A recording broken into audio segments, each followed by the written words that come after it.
Alain Zouaoui, peut-on tout d'abord présenter la Renault Software Factory et ses principales missions? La Renault Software Factory est une organisation globale, mondiale, qui se concentre sur le développement logiciel pour l'ensemble des marques Renault, Alpine, Dacia et Mobilis. Renault a entrepris une transformation pour développer la nouvelle mobilité et au centre de cette transformation, il y a le logiciel. Et donc dans ce cadre-là, l'acquisition de l'ex-centre recherche et développement d'Intel, qui était basé à Toulouse et à Sofia, a eu lieu pour se doter de compétences internes afin d'accompagner cette transformation. Aujourd'hui, combien de personnes travaillent sur le site de Sofia Antipolis et quels sont leurs profils?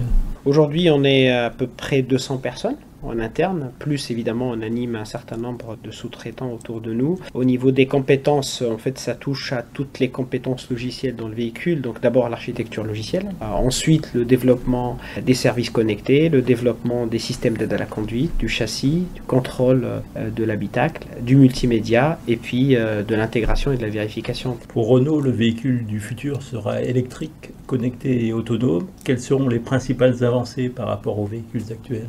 Les besoins véhicules ont beaucoup évolué. Aujourd'hui, nos clients voient le véhicule comme un téléphone, comme un objet connecté qui se doit d'être tout le temps à jour et il n'y a que le logiciel qui est en mesure d'apporter cette réponse-là. Donc, de facto, le software prend une place importante dans la chaîne de valeur du véhicule et on peut être en mesure de développer énormément d'applications comme on le ferait sur un téléphone ou comme on le ferait sur un ordinateur. C'est ça l'évolution des besoins. Ensuite, évidemment, le véhicule électrique accélère tous ces besoins-là. Donc aujourd'hui, l'enjeu est de savoir répondre à cette nouvelle demande, d'où le projet de transformation. Vous travaillez sur le véhicule autonome. Dans quelle mesure le véhicule du futur sera-t-il véritablement autonome?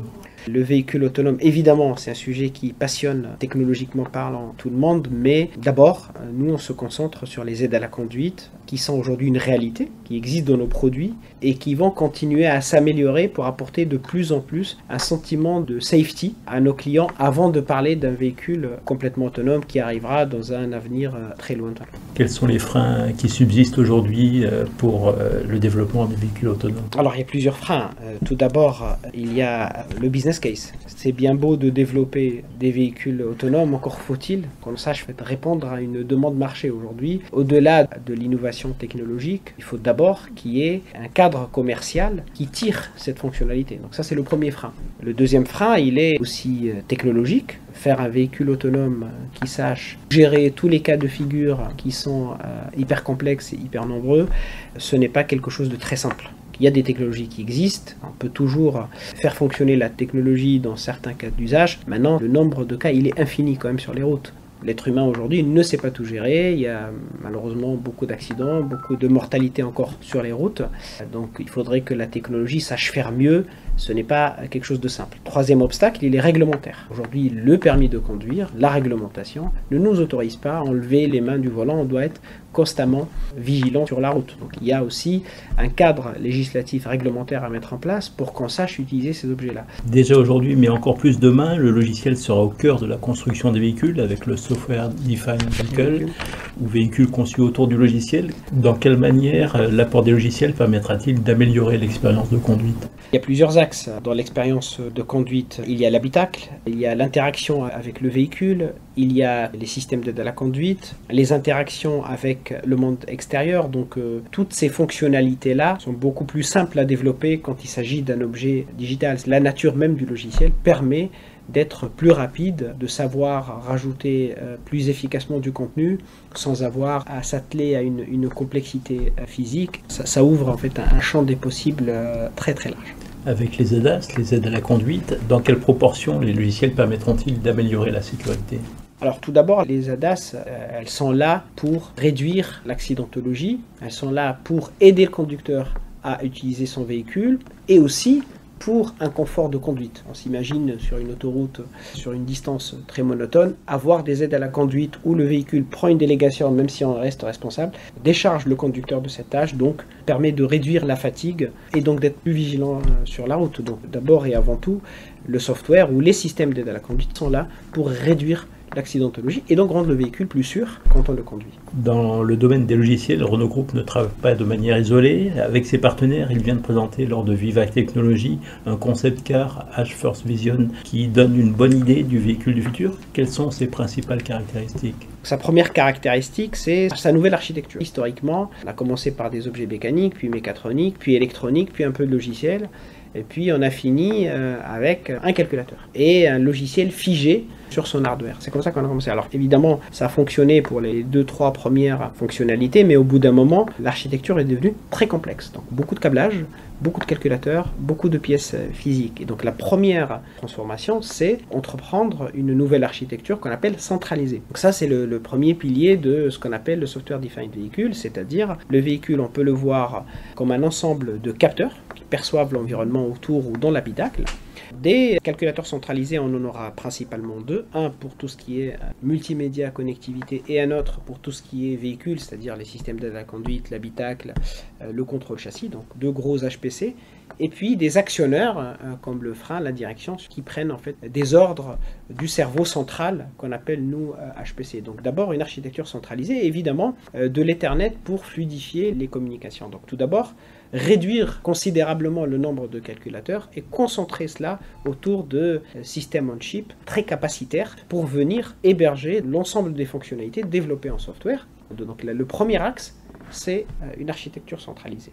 Ensuite, une architecture logicielle qui se décompose en plusieurs couches. Donc la toute première, c'est une couche de séparation ou d'abstraction avec le matériel, hardware-software, donc ça c'est la première chose. Un système opératoire et un ensemble de services ou de contenus qu'on développe nous-mêmes ou qu'on fait développer à d'autres. Une autre caractéristique du véhicule, c'est son ouverture sur son écosystème. Donc du moment que le véhicule est connecté, et bien, à travers cela, on peut capter tout ce qui se passe autour de nous dans un écosystème qui va venir développer des services dans le véhicule ou à l'extérieur du véhicule et donc venir enrichir l'expérience utilisateur au-delà de ce que nous faisons nous en fait chez Renault. Donc voilà à peu près les caractéristiques du véhicule de demain. De quelle manière le site de Sophia Antipolis a été impliqué dans la réalisation du concept car H-First Vision? À Sophia Antipolis, on a contribué à ce projet-là, mais aujourd'hui on contribue au développement de l'ensemble des projets de l'entreprise, en fait des phases amont jusqu'aux phases aval. C'est un des sujets, le concept car. On a travaillé sur par exemple la Mégane, sur l'Austral, qui sont les premiers produits en fait qui ont été développés en bonne partie à Sophia Antipolis. Nous travaillons évidemment sur le plan de gamme qui va être lancé en 23, 24, 25. Donc nos équipes contribuent sur l'ensemble de la roadmap parce que tout simplement on a une seule organisation software et Sophia Antipolis a une place importante dans cette organisation. Alors certaines des innovations que l'on retrouve dans ce véhicule du futur sont déjà présentes dans les derniers modèles sortis comme la Mégane électrique. Quelles sont celles issues directement de la Renault Software Factory? Alors si vous pensez par exemple au système multimédia, nous, ce qu'on a fait, pour donner quelques exemples très précis, on a introduit le système Android de Google dans la gamme Renault. Donc ça, c'est une transformation profonde parce qu'elle vient appuyer notre vision de développement logiciel, qui est une approche plutôt horizontale, qui s'appuie sur ce qui existe de mieux sur le marché. A contrario d'autres approches où le système de navigation, le système multimédia est un système vertical, un système maison, ou alors un système fermé, mais qui est complètement maîtrisé verticalement par le constructeur. Nous, on n'a pas pris cette approche, on a préféré prendre les meilleurs sur leur domaine de compétences et savoir enrichir cette expérience-là. Si on prend un exemple, le système multimédia, ça a été une grande réussite pour le lancement de la Mégane et l'Austral. Ça amène une expérience riche, intéressante, connecté et puis un environnement que le grand public reconnaît puisque tout simplement il est proche du monde du smartphone. Donc ça c'est un exemple de technologie qu'on a pu introduire. Ensuite il y a la technologie de mise à jour over the air en fait du véhicule. Donc aujourd'hui on commence à mettre à jour le véhicule et donc augmenter leur valeur résiduelle après la vente du véhicule. Il y a plus de 25 systèmes d'aide à la conduite qui ont été développés entre autres à Sophia Antipolis qui sont aujourd'hui dans l'Austral et la Mégane. On retrouvera une bonne partie dans la future R5 électrique. En fait, on va faire évoluer ces fonctionnalités, c'est-à-dire que 2022, c'était l'année de l'aboutissement de nos travaux. Donc nous, on est arrivé en 2017 chez Renault, on a commencé cette transformation-là. Au début, sur les premières architectures existantes, en rapatriant une partie de la chaîne de valeur, l'internalisant, développant des plateformes. Alors on s'est concentré sur 3 choses principalement. D'abord le système multimédia avec Google, les systèmes d'aide à la conduite et la partie mise à jour over the air. Et en parallèle, on a préparé les architectures des prochaines générations. Donc toutes les technologies qu'on a développées se trouvent aujourd'hui dans la Mégane et dans l'Austral, mais c'est un premier pas. Évidemment, ces fonctionnalités, on va les enrichir sur tout le plan de gamme qui va être lancé en 23, 24, 25, 26. Donc nos équipes continuent à faire évoluer donc les systèmes d'aide à la conduite, les services connectés, le multimédia qui vont venir enrichir par exemple la nouvelle R5 ou d'autres véhicules qui vont être annoncés dans un avenir proche. Ça, c'est une deuxième étape.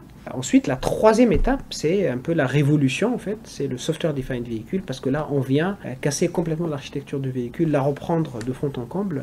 Enfin, Renault va créer Ampère, une entité autonome regroupant ses activités dans l'électrique et le logiciel. Dans quelle mesure la Renault Software Factory va-t-elle intégrer cette structure? La Renault Software Factory, elle est dans Ampère. Ampère se centre sur 2 choses, l'électrique et le software. Donc on est au centre du jeu. Cela d'abord vient valider la réussite qui était notre intégration dans le groupe. Une réussite se mesure toujours par les produits et par les résultats. Donc je pense que la Mégane E aujourd'hui est un produit innovant qui matérialise notre première étape de notre stratégie. À partir de là, on a des acquis. Maintenant, ces acquis-là, il faut les amener à l'échelle. Et c'est ça le projet Ampère. Ampère va nous ouvrir le champ des possibles puisqu'on va être au centre du jeu. Maintenant, l'architecture du véhicule, elle va être logicielle et elle va être développée par nos équipes. Pour répondre aux besoins qu'ont tous les constructeurs, à savoir plus de prestations, plus de fonctionnalités, plus de valeur résiduelle du véhicule, donc beaucoup plus de demandes, surtout avec de l'électrique. Le software est une réponse. Par contre, nous sommes dans un marché très concurrentiel. On voit évidemment la poussée que fait Tesla et d'autres constructeurs dans l'électrique d'un côté, l'arrivée des Chinois de l'autre. Donc on se doit en France et en Europe d'être hyper compétitif.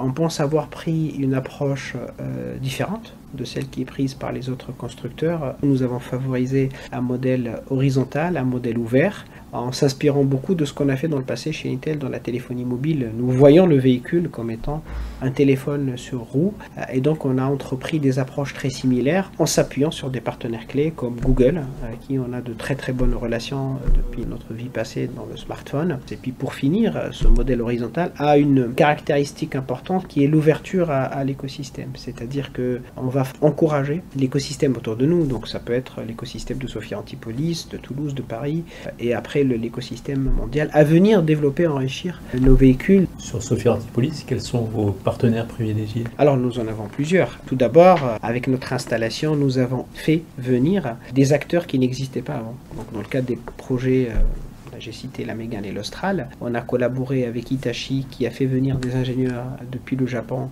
Aujourd'hui, on fait venir aussi l'entreprise Bertrand qui est un partenaire parisien avec une très forte compétence de l'automotive. Nous faisons venir aussi à côté de nous Valeo qui va s'installer dans le cadre du partenariat qu'on fait dans SDV. Nous avons aussi Qualcomm qui nous amène les puces électroniques qui se consolident à Sophia Antipolis autour de nous et évidemment des collaborations académiques. On a des relations privilégiées avec les universités où on vient dispenser des cours. Alors forcément, on parle de transformation de nouvelles compétences. Donc on joue ce rôle-là à former sur les métiers du futur qui n'existent pas aujourd'hui. Donc on contribue à cela. Donc ensuite, sur la partie entreprise, comme j'ai cité, il y a plusieurs entreprises soit se sont consolidées, développé des axes automotifs, soit sont venus s'installer à Sophia Antipolis pour nous accompagner dans cette démarche très ouverte à son écosystème. Et donc c'est dans ce cadre-là qu'on renforce nos collaborations avec nos partenaires et on continue à en chercher d'autres et à en faire venir d'autres pour que l'automotive sur Sophia Antipolis devient un axe autoporteur. Rappelez-vous, Sophia est partie des télécoms, c'est là où on était les plus forts. Maintenant, nous, ce qu'on aimerait, c'est que Sophia Antipolis devienne connu, reconnu comme un axe de développement de l'automotive.